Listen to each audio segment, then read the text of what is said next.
इस संसार में इतने सारे पेड़ पौधे हैं, इतनी सारी वनस्पति हैं और इतनी सारी तंत्रोक्त जड़ी बूटियां हैं कि उनमें अपने आप ही एक गजब की शक्ति मौजूद रहती है। यानी कि वह अपने आप में ही इतनी तीव्र रहती हैं कि बहुत सारी परेशानी को खत्म करने के लिए उनका इस्तेमाल काफ़ी लंबे समय से और पुराने समय से किया जाता रहा है। तो दोस्तों आपको बता दें कि इसी प्रकार की एक बड़ी ही छोटी सी लेकिन बहुत ही ज़्यादा तंत्रोक्त वस्तु राई को कहा जाता है। आपको बता दें कि राई में एक ऐसी तीव्र सुगंध होती है जो अदृश्य शक्तियों को प्रभावित करती है। यही कारण है कि इसका इस्तेमाल काफ़ी ज़्यादा तंत्र क्रियाओं में किया जाता है। बहुत सारी ऐसी साधनाएं हैं, बहुत सारे ऐसे तंत्र प्रयोग हैं जो बिना राई के सफल हो ही नहीं पाते हैं, क्योंकि राई में एक स्ट्रॉन्ग एक सुगंध होती है जो तुरंत ही अदृश्य शक्तियों को प्रभावित कर देती है। बल्कि राई के कुछ ऐसे प्रयोग भी हैं, जैसे कि अगर किसी व्यक्ति को मिर्गी के दौरे पड़ते हैं तो तुरंत ही जैसे ही उस व्यक्ति को मिर्गी के दौरे पड़ते हैं, उसे अगर राई का धुआं सूंघा दिया जाए तो तुरंत ही वह अपने होश में वापस लौट आता है। तो अब आप ये देख लें कि मिर्गी का दौरा उस समय पड़ता है जब व्यक्ति अपने दिमाग पर संतुलन खो बैठता है, लेकिन जैसे ही राई का धुआं होता है, राई की जो सुगंध है उसकी नाक से उसके मस्तिष्क में चढ़ती है, वैसे ही वह अपने होश में आ जाता है। बिल्कुल इसी तरह यह अदृश्य शक्तियों को प्रभावित करने की ताकत रखती है। तो दोस्तों आज के इस वीडियो में हम आपको बताएंगे कि राई का इस्तेमाल कौन कौन सी परेशानियों में किया जा सकता है, जैसे कि शत्रु आपको अधिक परेशान करता है, अगर आपके घर में कोई बहुत ही ज़्यादा गुस्सा करता है, हमेशा ही चिड़चिड़ा रहता है, दुर्भाग्य आपके जीवन में इतना बढ़ गया है कि हर जगह से ही बिल्कुल आपको हालत खराब होती रहती है, धन की कोई भी समस्या अगर आपकी खत्म हो ही नहीं पाती है, तो आपको बता दें कि राई के कुछ खास तंत्रोक्त प्रयोग और क्रियाओं को करके आप अपने जीवन से लगभग हर परेशानी को समाप्त कर सकते हैं। तो आज की इस वीडियो में बड़ी ही ज़्यादा खास जानकारी राई के बारे में है, लेकिन उससे पहले वीडियो को लाइक करके कमेंट बॉक्स में ओम नमः शिवाय हर हर महादेव अवश्य ही लिख दें, जिससे भगवान शिव की कृपा आप पर हमेशा ही बनी रहे। ऐसा तंत्र शास्त्र में कहा जाता है कि इस संसार में जितने भी पेड़ पौधे हैं, जितनी भी जड़ी बूटियां हैं, उनमें एक गजब की औषधि मौजूद रहती है। न केवल एक गजब की औषधि उसमें मौजूद रहती है, बल्कि हर एक जड़ी बूटी में, हर एक पेड़ पौधे में कुछ खास तंत्र शक्तियां छुपी हुई होती हैं, क्योंकि इन सभी चीज़ों को भगवान शिव ने बनाया है जो बेहद खास होती हैं। इसीलिए तंत्र शास्त्र में ये बताया भी गया है कि इस संसार में ऐसी कोई भी वस्तु, ऐसी कोई भी तंत्रोक्त जड़ी बूटी या कोई भी पेड़ पौधा ऐसा नहीं है जो बिल्कुल बेकार हो, जिसका कोई भी अर्थ ना हो। बल्कि काफ़ी लोग इन चीज़ों के बारे में नहीं जानते हैं, इसीलिए इनका लाभ नहीं उठा पाते हैं। लेकिन हर एक चीज़ में कोई ना कोई तंत्र शक्ति अवश्य ही मौजूद रहती है। जिस प्रकार एक इंसान अपनी परेशानियों को ख़त्म करने के लिए तंत्र का इस्तेमाल करता है, तंत्र से अपने जीवन की सभी परेशानियों को मिटा लेता है, सुख को प्राप्त कर लेता है, उसी प्रकार हर एक पेड़ पौधे में ऐसी शक्ति मौजूद रहती है जो तंत्र का इस्तेमाल करके किसी भी इंसान की, किसी भी मनुष्य की परेशानी को समाप्त कर सकती है। यही कारण है कि पीपल के पेड़ पर, बरगद के वृक्ष पर, तुलसी के पौधे पर जल चढ़ाने की बातें बताई गई हैं, क्योंकि इनमें और इन पेड़ पौधों के आसपास कुछ अदृश्य शक्तियों का वास होता है। और जब आप इन पेड़ पौधों की सेवा करते हैं तो बस उसी से ये बाध्य हो जाते हैं आपकी परेशानियों को मिटाने के लिए। अब जैसा कि हमने अपने पिछले वीडियोस में भी आपको बताया है कि अदृश्य शक्तियों को कुछ भी बताने की, कुछ भी कहने की, उनसे कुछ भी मांगने की आवश्यकता नहीं पड़ती है। अगर आप अदृश्य शक्तियों की सहायता करते हैं, उनकी मदद करते हैं, उनकी सेवा करते हैं, तो बस वह अपने आप ही सब कुछ जान लेती हैं कि क्या आपके जीवन में परेशानी चल रही है, क्योंकि वह अदृश्य होती हैं और सोच से मानसिक रूप पर प्रभाव डालती हैं। और ये आपने खुद भी देखा होगा कि जब आप किसी मंदिर में जाते हैं तो मंदिर में सभी शक्तियाँ, अदृश्य शक्तियाँ जितनी भी होती हैं वहाँ पर सकारात्मक होती हैं। तो जैसे ही मंदिर जाते हैं, वहाँ पर जाते ही सोच बिल्कुल सकारात्मक हो जाती है, मन बिल्कुल सुख में आ जाता है और दिमाग पर से ऐसा लगता है कि ना जाने कितना बड़ा बोझ उतर गया हो। इसी प्रकार अगर आप किसी नकारात्मक जगह पर जाते हैं तो वहाँ पर नकारात्मक शक्तियाँ ज़्यादा होने के कारण वहाँ पर ऐसा लगने लगता है कि दिमाग पर ना जाने कितने 100 किलो का बोझ रख दिया हो, नेगेटिव थिंकिंग हो जाती है।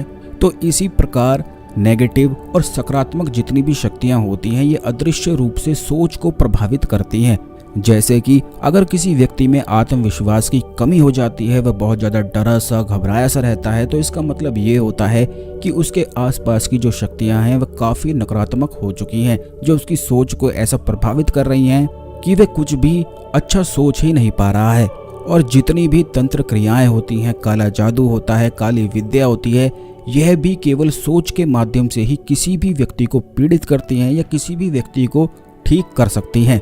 पहले तो इन सभी चीज़ों का इस्तेमाल केवल इसीलिए किया जाता था कि जिससे जीवन में जो परेशानी चल रही हैं उन्हें ठीक किया जा सके, लेकिन जैसे जैसे समय आगे बढ़ता गया वैसे ही लोग इसे अपने स्वार्थ के लिए भी इस्तेमाल करने लगे, जो कि बिल्कुल बेहद गलत है और ऐसा बिल्कुल भी नहीं करना चाहिए। तो दोस्तों, आपको बता दें कि अगर आपके जीवन में आपको ऐसा लगता है या आपके घर में या आपके किसी जानने वाले को ऐसा लगता है कि उसके आसपास बहुत सारी नकारात्मक शक्तियां हैं, भूत प्रेत आदि घूम रहे हैं, तो ऐसे में आप बस इतना ध्यान रखें कि अगर यह चीज़ें आपको प्रभावित करती हैं तो इनसे आपको बचना बेहद आवश्यक है, क्योंकि अगर आप इनसे बचने की कोशिश नहीं करते हैं तो ये धीरे धीरे आपके दिमाग पर, मन पर, आत्मा पर ऐसा कब्जा कर लेते हैं कि फिर आप खुद चाहकर भी कुछ नहीं कर पाते हैं। आपको हमेशा ऐसा लगता रहेगा कि कोई ना कोई आपको कंट्रोल कर रहा है। तो उसके लिए आपको केवल इतना करना है कि राई के दाने आपको लेने हैं, एक मुट्ठी राई के दाने आपको लेने हैं और इन्हें इस प्रकार जलाना है कि इनका धुआं आपके आसपास, आपके घर में पूरी तरह से फैल सके। तो एक मुट्ठी राई के दाने आपको लेने हैं और इन्हें जलाकर कपूर की सहायता से फिर आप आग को बुझा दें। बस फिर इस धुएं को पूरे घर में आपको घुमाना है। इस बात का ध्यान रखना है कि उसी व्यक्ति को केवल यह प्रयोग करना है जिसके जीवन में उसको ऐसा लगता है कि कोई ना कोई नकारात्मक चीजें उसे प्रभावित कर रही हैं।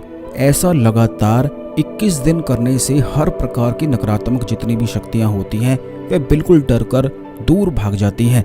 अब दूसरी चीज़ ये है कि अगर आपके जीवन में आपको ऐसा लगता है कि दुर्भाग्य ने आपको बहुत अधिक घेर लिया है और धन की जितनी भी चीज़ें आप करते हैं उनमें बिल्कुल भी फ़ायदा नहीं मिल पाता है, निराशा ही हाथ लगती है, हर कार्य में बिल्कुल आप हारते ही हैं, तो आप इतना ध्यान रखें कि राई के पत्ते आपको लेकर आने हैं। यह बड़ा ही ज़्यादा खास तंत्रोक्त प्रयोग है। बड़े से बड़े दुर्भाग्य को, बड़े से बड़े कर्ज की समस्या को, बड़े से बड़े धन की समस्या को दूर करने के लिए यह एक रामबाण तरीके से कार्य करता है। बल्कि आज तक जिस भी व्यक्ति ने इस प्रयोग को करा है उसे कभी भी निराशा हाथ नहीं लगी है, क्योंकि यह प्रयोग सीधा आभा मंडल पर, अदृश्य शक्तियों पर प्रभाव डालता है, जिससे सकारात्मक शक्तियां आपकी ओर आकर्षित होती हैं और आपकी मदद करने लग जाती हैं। लेकिन बस जिस प्रकार हम आपको बता रहे हैं उसी प्रकार आप सही से समझ लें कि करना किस प्रकार है। आपको एक मिट्टी का मटका लेना है, बड़े वाला, जिसमें पानी रखा जाता है, जो घर में काफ़ी लोग इस्तेमाल भी करते हैं, जो काफ़ी बड़ा होता है। ऐसा मिट्टी का मटका आपको लेना है। राई के पत्ते रोज नए ताजे लेने हैं।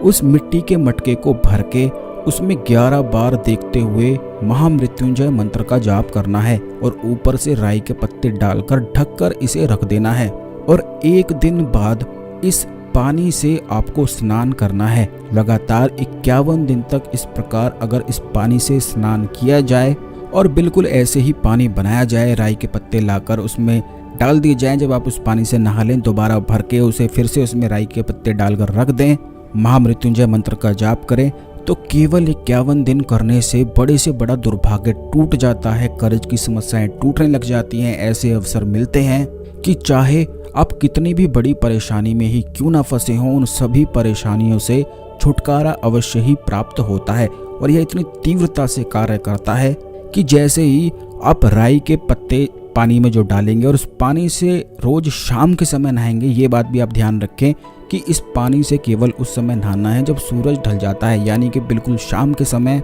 सुबह या दिन में आपको नहीं नहाना है। शाम को ही नहाकर इस पानी से खाना खाकर फिर आपको सोना है।